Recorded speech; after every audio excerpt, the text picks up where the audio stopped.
नमस्कार बच्चों। SSC CGL 2026 का नोटिफिकेशन आउट हो चुका है। 3 महीने बाद आपकी परीक्षाएं होने वाली हैं और ऐसे में बच्चों के जो मैसेज आ रहे हैं वो इन चीज़ों को लेकर आ रहे हैं कि सर किस सब्जेक्ट में ज़्यादा ध्यान दें, किस टॉपिक से ज़्यादा पढ़ें। तो हमने ये सोचा हर एक सब्जेक्ट का अलग अलग तरह से हम वेटेज के हिसाब से वीडियो बना देते हैं ताकि बच्चों को ये पता रहे कि अभी वर्तमान में प्रीलिम्स में किन सब्जेक्ट पे, किन चैप्टर्स पे ज़्यादा फोकस करके उनको एग्जाम में बैठना है। तो आइए इस वीडियो के माध्यम से समझेंगे अपन कि आज अपन मैथ्स की पूरी स्ट्रेटेजी समझेंगे कि मैथ्स में किस चैप्टर से कितना पढ़ना है ताकि प्रीलिम्स निकालने में हमें किसी तरह की भी समस्या ना हो। तो आइए अपन देखते हैं इस वीडियो में, इस बारे में जानेंगे अपन के अपने पास में वेटेज कितना है मैथ्स का, किस किस टॉपिक के लिए, तो चैप्टर कौन से पढ़ने हैं पहले आइए इसके बारे में थोड़ा सा जानते हैं अपन। तो ये सारे चैप्टर आप देख पा रहे हैं बेटा बोर्ड पे लिखे हुए हैं और यहाँ पर अपन ने जो एनालिसिस लिया है, यहाँ पर अपन जो एनालिसिस करवा रहे हैं वो 3 साल के वेटेज का करवा रहे हैं। कितने साल का करवा रहे हैं? 3 साल का। यहाँ पर हमने लिया है सीजीएल प्री 2023 में, 2024 में और 2025 के हिसाब से हमने आपका वेटेज लिया है। तो यहाँ पर ये टॉपिक्स के नाम जैसे है परसेंटेज, जो आप बच्चों का सबसे फेवरेट टॉपिक भी होता है। अगर मैं परसेंटेज की बात कर लूँ यहाँ पर, तो जो परसेंटेज टॉपिक है आप ध्यान से देखें कि यहाँ पर 0 से 1 सवाल, 0 से 1 सवाल, 1 से 2 सवाल, मतलब एक सवाल का वेटेज तो यहाँ से बनेगा ही बनेगा। एक सवाल का वेटेज बनेगा, 1 से 2 सवाल का ही वेटेज बन सकता है आपका, ठीक है ना, परसेंटेज से। अगर मैं बात करूँ प्रॉफिट एंड लॉस वाले टॉपिक से आपका, तो यहाँ पर 1 से 2 क्वेश्चन रेगुलर बेसिस पे यहाँ से पूछे जा रहे हैं, यहाँ से रेगुलर बेसिस पे पूछे जा रहे हैं आपके। डिस्काउंट से अगर मैं बात करूँ तो कभी क्वेश्चन आता भी है, कभी नहीं भी आता। 0 से 1 सवाल का वेटेज है आपका, ठीक है ना। तो यहाँ पर हम उन पे टिक करते जाएंगे जिनका वेटेज हाई होगा। तो डिस्काउंट का कैसा वेटेज है बेटा? लो वेटेज है अभी, है ना। प्रीलिम्स के हिसाब से कैसा वेटेज काउंट करेंगे? लो वेटेज काउंट करेंगे। सिंपल इंटरेस्ट का ही वेटेज कैसा काउंट करेंगे? लो, क्योंकि सवाल आएगा भी और नहीं भी आएगा, कोई गारंटी नहीं है इसकी आपके पास में, ठीक है। कंपाउंड इंटरेस्ट की बात करूं मैं तो देखें यहाँ पर 0 से 1 सवाल है, 0 से 1, लेकिन अभी 2025 में यहाँ 1 से 2 सवाल का वेटेज बना है। तो इसके अपन वेटेज कैसा रखेंगे? हाई रखेंगे कि कंपाउंड इंटरेस्ट को हाई वेटेज पे लेके चलना है। टाइम एंड वर्क की मैं बात करूं, सबसे आसान टॉपिक, लेकिन सबसे ज़्यादा वैरायटी वाले क्वेश्चन भी इसमें बनते हैं आपके। तो यहाँ पर अगर मैं बात करूं तो 0 से 1 का वेटेज है, 0 से 1 का। यहाँ पर इस बार 1 से 2 पूछे गए हैं, तो इसके वेटेज को भी थोड़ा सा अपन ऊपर रख लेते हैं कि हाँ भाई इसको भी अच्छे से तैयार करना है। पाइप्स एंड सिस्टम नल और टंकी की अगर मैं बात करूँ बेटा, तो यहाँ पर देखो 0 से 1, 0 से 1, 0 से 1, मतलब क्वेश्चन पूछा भी जा सकता है और नहीं भी पूछा जा सकता है। तो इसका वेटेज कैसा रख लेना है? लो रख लेना है अपन को, ठीक है। टाइम, स्पीड, डिस्टेंस और ट्रेन्स, ये दोनों टॉपिक मिला के अगर मैं बात करूं तो देखें हमेशा 1 से 2 क्वेश्चन का वेटेज बनाया ही गया है, हमेशा 1 से 2 क्वेश्चन का वेटेज बनाया गया। तो इसके हाई रखेंगे अपन। बोर्ड्स एंड स्ट्रीम का क्वेश्चन आता भी और नहीं भी आता है, तो इसको कैसा रखना है? लो पे लेके चलना है। कैसा रखना है? लो पे लेके चलना है। अगर मैं बात करूं यहाँ पर रेशियो प्रोपोर्शन की, तो देखें जरा 0 से 1 का वेटेज है और वैसे भी बेटा रेशियो प्रोपोर्शन के क्वेश्चन तो वैसे भी आप बना सकते हो अपने जनरल इंटेलिजेंस से, ठीक है ना। तो इसका वेटेज कम ही रहेगा।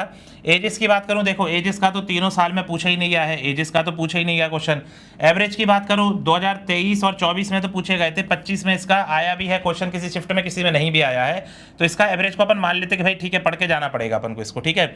मिक्सचर एलिगेशन की मैं बात करूं, बच्चे अक्सर इस टॉपिक में परेशान रहते हैं। यहाँ देखिए 1 से 2 क्वेश्चन का वेटेज है, यहाँ पर क्वेश्चन आ भी रहे हैं और नहीं भी आ रहे हैं, तो इसको अपन लो लेके चलेंगे मिक्सचर एलिगेशन को, ठीक है।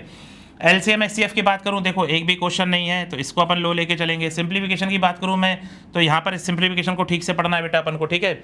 सर्च एंड इंडेक्सिस की बात करूं तो यहाँ पर आता भी है क्वेश्चन और नहीं भी आता है आपका, लो लेके चलेंगे इसको। पार्टनरशिप का भी सेम सीन है, इसको भी कैसा लेके चलना है? लो लेके चलना है। नंबर सिस्टम में इसको जरूर पढ़ के जाना बेटा, नंबर सिस्टम पढ़ के जाना। इस बार कम पूछा गया लेकिन पिछले 2 सालों पूछा गया था, तो इसको पढ़ के जाना है नंबर सिस्टम को, ठीक है। यहाँ पर मैं बात कर लो एडवांस मैथमेटिक्स और डीआई वाले पार्ट की, तो डेटा इंटरप्रिटेशन के बारे में अगर मैं बात करूँ यहाँ पर, तो देखें यहाँ पर सवाल पूछ भी रहा है। 2025 में आपसे यहाँ से क्वेश्चन पूछ ले गए, तो डीआई को थोड़ा ठीक से पढ़ लीजिएगा, ठीक है ना, डीआई को थोड़ा पढ़ लीजिएगा ठीक से। एलजेब्रा की मैं बात करूँ तो 1 से 2 क्वेश्चन आए थे आपके 2023 प्रीलिम्स में, बाकी में 1 सवाल का वेटेज बन भी रहा है और नहीं भी बन पा रहा है, तो इसको अपन को कैसा रखना है? लो लिख के चलना है। ट्रिग्नोमेट्री देखें, ये हमेशा हाई वेटेज पर रहेगा आपका। आप देख सकते हैं कि यहाँ पर 1 से 2 क्वेश्चन पूछे गए हैं, यहाँ 2 से 3 क्वेश्चन पूछे गए हैं, 1 से 2 क्वेश्चन पूछे गए हैं, तो यहाँ पर आपका कौन ऊपर जाएगा? ट्रिग्नोमेट्री ऊपर जाएगा आपका, ठीक है। हाइट एंड डिस्टेंस से सवाल आएगा भी नहीं आएगा, इसको लो पे लेके चलिएगा आप। 2D की बात करो, देखो 2D 3D ये अच्छे से पढ़ने ही पढ़ने हैं और ज्योमेट्री, ये तो तीनों अच्छे से पढ़ने हैं। आप देख सकते हैं यहाँ से तो सवाल हर बार पूछे ही जा रहे हैं। यहाँ देखें इस साल, पिछले साल ही आपका 2025 में 2 से 3 क्वेश्चन बने हैं 3D से, आपके ज्योमेट्री से 1 से 2 बने हैं, लास्ट ईयर 2 से 3 बने थे। तो ये इंपॉर्टेंट टॉपिक है। कोऑर्डिनेट ज्योमेट्री एकदम लो पे लेके चलना है, कोऑर्डिनेट ज्योमेट्री कैसा लेके चलना है? लो पे। तो ये सारे टॉपिक्स हैं, आपको इससे यह जानने में मदद मिलेगी कि किस टॉपिक से कितने सवाल पूछे जाते हैं। अब अगर मैं एडवांस मैथ्स पे बात करूं तो आपको जो मेन फोकस देना है वो इन 3 टॉपिक पे और अलजेब्रा पे देना है, इस पे सॉरी ट्रिग्नोमेट्री पे देना है। अलजेब्रा पे थोड़ा कम रखना है वेटेज, अलजेब्रा पे वही ऊपर ऊपर के सवाल पढ़ के जाने, ज़्यादा डेप्थ में नहीं पढ़ के जाना है प्रीलिम्स में आपको। बाकी यहाँ पर भी आपको अच्छे से काम करना पड़ेगा पूरा का पूरा, ठीक है ना। अगर मैं अर्थमेटिक वाले सेक्शन में बात कर लूँ बेटा, तो यहाँ पर अगर मैं देखूँ मोटे मोटे तौर पे, अगर मैं टॉपिक मार्क कर दूँ यहाँ पर, तो एक एवरेज है आपका, सिंप्लीफिकेशन है आपका, ठीक है ना, नंबर सिस्टम है आपका, ये 3 होगा मेजर टॉपिक आपके। और यहाँ पर बात कर ले अपन तो देखो परसेंटेज है आपका, प्रॉफिट लॉस है आपका, कंपाउंड इंटरेस्ट है, टाइम एंड वर्क है, और टाइम स्पीड एंड डिस्टेंस है। तो ये कुछ गिने चुने टॉपिक्स हैं जिनको थोड़ा आपको डिटेल में पढ़ के जाना पड़ेगा। अगर मैं मोटे मोटे तौर पे देखूँ तो कितने टॉपिक बन रहे हैं मेरे पास में, 1 2 3 4 5, यहाँ पर 6 7 8, और ये 9 10 11 12 से 13 चैप्टर ऐसे हैं बेटा जो आपको थोड़ा डिटेल में पढ़ के जाने हैं। बाकी चैप्टर्स पे इतना ध्यान नहीं देना है क्योंकि 25 क्वेश्चन आएंगे और सेक्शनल टाइमर का खेल हो गया है, उसके हिसाब से ही तैयारी करनी है। और ये बात मान के चलिए आप प्रीलिम्स में पेपर हल्का ही आएगा। अगर बैंकिंग पैटर्न इन्होंने लगा दिया है तो बैंकिंग में भी प्रीलिम्स हल्का आता है सेक्शनल टाइमर की वजह से बेटा। तो यहाँ पर पेपर का पैटर्न कैसा आने वाला है, हल्का ही आने वाला है। तो आपको एक बात ध्यान रखनी है बच्चे कि जब आप पेपर देने जा रहे हैं ना, जब आप तैयारी कर रहे हैं, तो प्रीलिम्स के हिसाब से बात कर ले बेटा। यहाँ पर है ना अपन कि अपन ने पास में कि टियर 1 में कैसे तैयारी करके जानी है अपन को। तो आपको इतना ध्यान रखना है कि जो भी चैप्टर है ना उसमें आपको नंबर ऑफ क्वेश्चन कम लगाने हैं। नंबर ऑफ क्वेश्चन कैसे लगाने हैं, कम लगाने हैं। कैसे लगाने हैं, कम। आपको मैक्सिमम सिर्फ पीवाईक्यू पे ध्यान देना है। मैक्सिमम किस पे ध्यान देना है, पीवाईक्यू पे। आपको एक्स्ट्रा क्वेश्चन नहीं लगाने हैं, ठीक है ना, एक्स्ट्रा क्वेश्चन नहीं लगाने हैं, एक्स्ट्रा क्वेश्चन नहीं लगाने हैं आपको। और आपको क्या करना है, ये जो लिमिटेड सिलेबस आप पढ़ोगे जिसमें मोस्ट ऑफ द सिलेबस क्या पढ़ोगे, पीवाईक्यू, इस पे रिवीजन ज्यादा करना है आपको। आपको किस पे काम करना है बेटा, रिवीजन पे ज्यादा काम करना है। ध्यान रखना हमारी बात, जिस दिन आप बैठोगे एग्जाम देने उस दिन आपको ध्यान आएगा कि सर ने ये बात बताई थी। आप भले ही कम पढ़ के जाओ, आप भले ही परसेंटेज में बेटा 400 सवाल लगाना, 300 सवाल लगाना, हम 400 भी नहीं कह रहे, आप भले ही 300 क्वेश्चन लगाना, लेकिन 300 क्वेश्चन का रिवीजन बार बार करना। आप खुद सोच के देखो, वो एक क्वेश्चन का वेटेज लेके चल रहा है परसेंटेज से, 300 क्वेश्चन पर्याप्त नहीं है एक क्वेश्चन के हिसाब से। 300 क्वेश्चन से क्या ही ज़्यादा क्वेश्चन लगाओगे आप। बच्चों के साथ दिक्कत क्या है, पहले आप कोर्स पढ़ते हो, फिर बुक पढ़ते हो, फिर पीवाईक्यू पढ़ते हो, फिर टेलीग्राम पे पीडीएफ भी पढ़ते हो।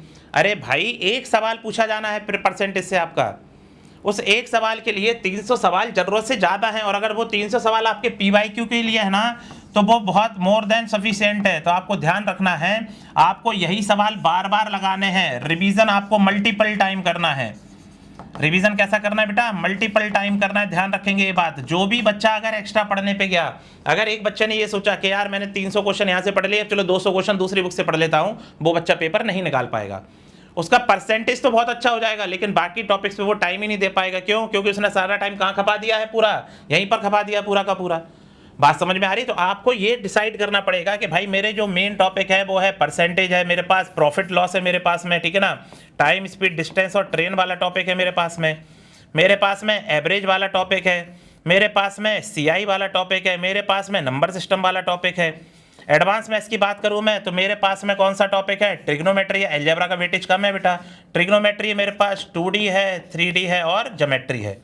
2D है, 3D और क्या है, ज्योमेट्री। ये मुख्य टॉपिक है जिन पे आपको कमांड करके बैठना है, जिन पे आपको कमांड करके बैठना है। यहाँ पर कम से कम आप प्रीलिम्स में जाने से पहले गिरी से गिरी हालत में, प्रीलिम्स में जाने से पहले गिरी से गिरी हालत में जो भी आप पढ़ो, यहाँ पर लिमिटेड पढ़ना है। पहली बात, किसी भी टॉपिक में आप 400 से ज़्यादा सवाल नहीं लगाएंगे, 400 से ज़्यादा पीवाईक्यू नहीं लगाने हैं। ध्यान रखना बात हमारी, 400 से ज़्यादा पीवाईक्यू नहीं लगाने हैं, 400 से ज़्यादा पीवाईक्यू नहीं लगाने हैं। और इनका कम से कम प्रीलिम्स में बैठने से पहले 3 से 4 बार आपका रिवीजन हो जाना है, 3 से 4 बार रिवीजन हो जाना चाहिए। इनके टॉपिक वाइज टेस्ट लग जाने चाहिए आपके, टॉपिक वाइज इनके टेस्ट लगा लो बेटा, टॉपिक वाइज इनके टेस्ट लगा लो, इनका मिक्स टेस्ट लगा लो, इनका कैसा टेस्ट लगा लो, मिक्स टेस्ट लगा लो। बस इतना करके जाना है आपको।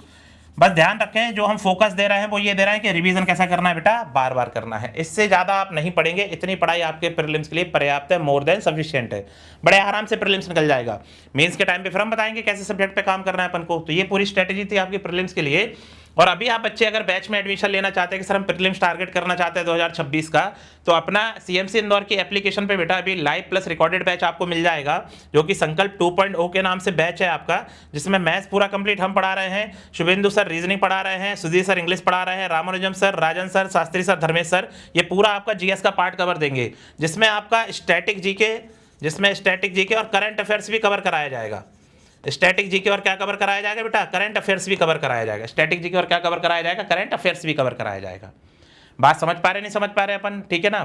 तो यह सारी जानकारी है आपकी सीएमसी इंदौर के एप्लीकेशन पे आप जाएंगे, वहां पर ये कोर्स आपको लाइव दिख जाएगा, वहां से आप ये कोर्स ले सकते हैं।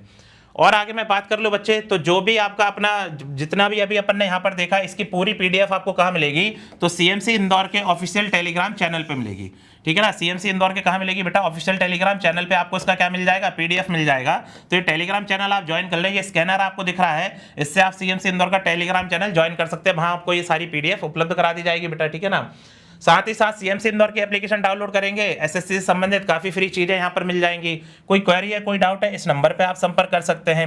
आपको ऐसा सर ऑफलाइन आपको हमको तैयारी करनी है तो सीएमसी इंदौर के कैंपस 2 पर आके आप विजिट कर सकते हैं, इंक्वायरी ले सकते हैं, अपना एडमिशन एनरोल करा सकते हैं। ठीक है, तो यह सारी जानकारी हमने जो उपलब्ध कराई है वो मैथ्स के लिए कराई है। ऐसा ही वीडियो हम बनाएंगे इंग्लिश के लिए, रीजनिंग के लिए और जीएस के लिए। तब तक सीएमसी इंदौर के साथ बने रहें। CMC Indore SSC exam channel को आप सब्सक्राइब कर लें, समय समय पर हम आपको अपडेट देते रहेंगे। धन्यवाद।